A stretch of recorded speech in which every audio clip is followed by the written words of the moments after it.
All right, welcome back. The countdown is on. Polls opening in just 24 hours for primary races in 4 key states. Republicans in Indiana, West Virginia, Ohio, and North Carolina will pick their candidates for Congress tomorrow.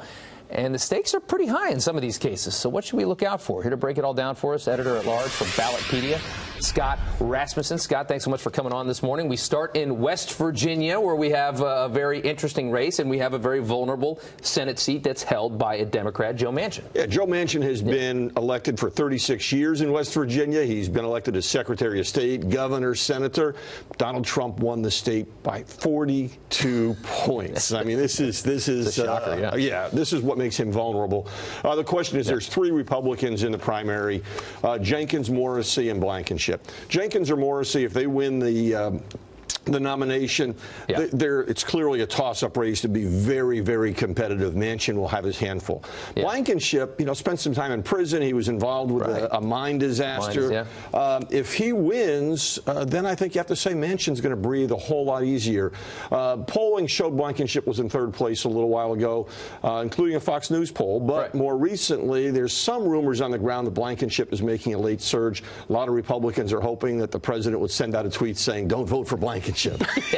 We'll see. Yeah, we'll see how it goes. And they're all fighting to try and see how tight they can look to the president, right? They're all trying to tie themselves to him. Sure. Yeah. And then we've got Ohio next. Sorry to interrupt. And we've got another possibly vulnerable seat. Yeah, Sherrod Brown is not as vulnerable as Joe Manchin, but Donald Trump did win the state by 8 points. It's the biggest margin in Ohio since the 1980s.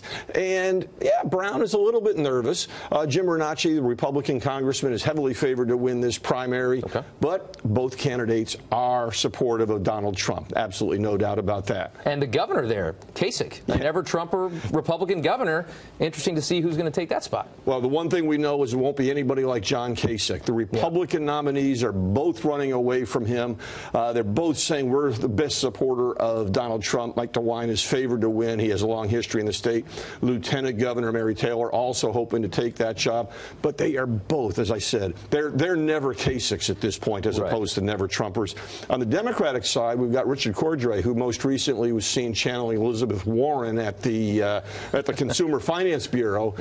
But he's actually one of the more moderate Democrats in the race. He is favored. Look, at the end of the day, in Ohio, if things go as we expect in the primaries, Democrats will be narrowly favored to win in the Senate race, Republicans in the governor's race. Okay. You got Joe Donnelly in Indiana, and this is the nastiest fight of them all for a Republican primary, right? Sure is. You've got 2 guys, Messer and Rokita, 2 congressmen. They went to Wabash College together. They didn't like each other then. They don't like each other now. They had been feuding, and for a long time, we all expected it would be one of those 2. But now Mike Braun, a businessman, is probably going to win. I shouldn't say comes out of nowhere, right? Comes out of nowhere, spending a lot of money of his own, $6 million self-funding. He is the favorite. Key story here is any one of these 3 can beat Joe Donnelly. It'll be a very competitive race. Question for the Republicans, can they unify? Okay. All right. And Mike Braun, the leader there anyway at this time. That's right. North Carolina, we've got a whole bunch going on. Sure. There's a lot of, and by the way, most of the things that are going on are at the state legislative level. And you've also got all 13 congressional districts up, and there's a court-ordered redrawing of the districts, a lot of confusion. The risk here for the Republicans, they currently have 10 of the 13 seats in North Carolina.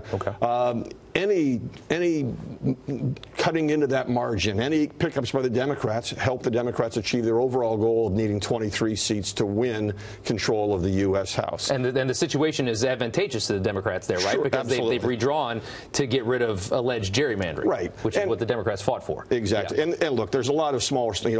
I spent some time in Charlotte. Robert Pittenger is running there, hoping to keep his seat. But he's facing a rematch in the primary against the same candidate, Mark Harris, that he won by just 134 votes 2 years ago. This is a place where the Republicans are really hoping to hang on to incumbents and any advantage they can. Okay, so this is just the beginning, too. It gets a lot more complicated, and we're going to see a lot more of you, I'm sure, here in the next few months. We've got about 30 primaries coming up in the next couple months. All right, Scott, thank you so much. Great to see you. Good to see you.